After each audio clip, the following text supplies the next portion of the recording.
reportedly have not been invited to this week's social media summit at the White House. Thursday's meeting is meant to focus on the challenges of the online environment.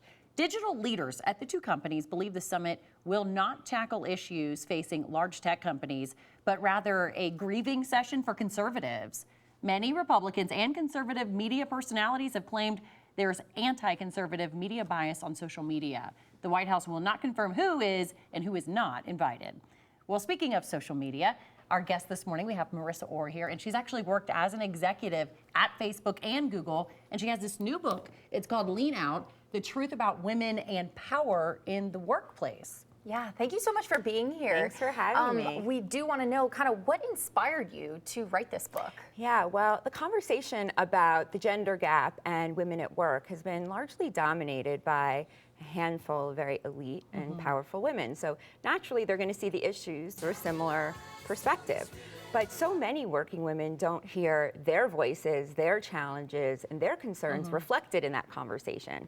So I wrote Lean Out to represent those voices and to tell a totally different side of the story to women at work. Well, this is interesting because this entire book is a counter argument to the CEO of Facebook, Sheryl Sandberg's book, Lean In. Yeah. And you're taking the complete opposite position, Lean Out. Correct. And so what are the fundamental differences in opinion here? So Lean In and books of that nature, they really pin the blame for the gender gap on culture and stereotypes, and their prescriptions for success hinge on women acting more like men, frankly. Whereas I believe that if men and women want and need different things at work, that's okay. Instead of dismissing. Give us an example.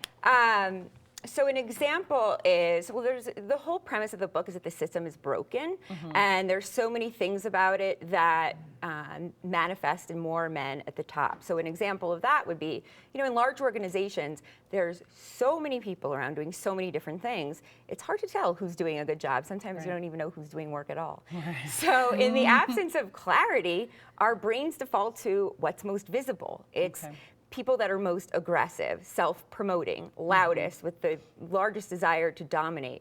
We look at those as proxies for leadership and competence. And these behaviors, these aggressive and visible behaviors, correlate more highly among men, but they don't correlate with competence. So part of the problem is that we have to get more objective about what good performance actually is, and have to measure it more objectively instead of sort of defaulting to these male behaviors and misinterpreting them as leadership and good work. The loudest person isn't always the smartest person. Yes, correct. Right? Well, and you kind of mentioned that certain traits might be looked at as weaknesses, and how do you get around that? Yes, so, leadership and management books today all tout these supposed softer skills as the future of business, so empathy and listening and cooperation.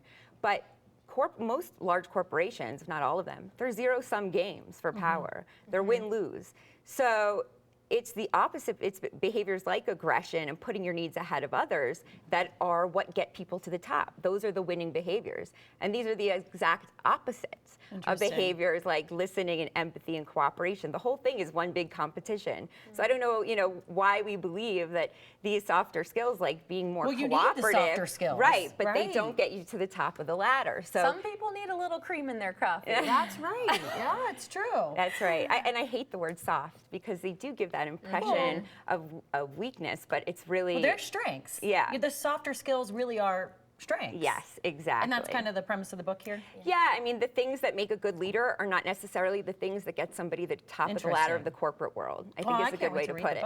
And you actually have a book signing tonight. Yes, the tattered cover at 7 o'clock, and I'm going to be doing a talk on sort of what events led me to write Lean Out, and they're pretty interesting, so I'm excited.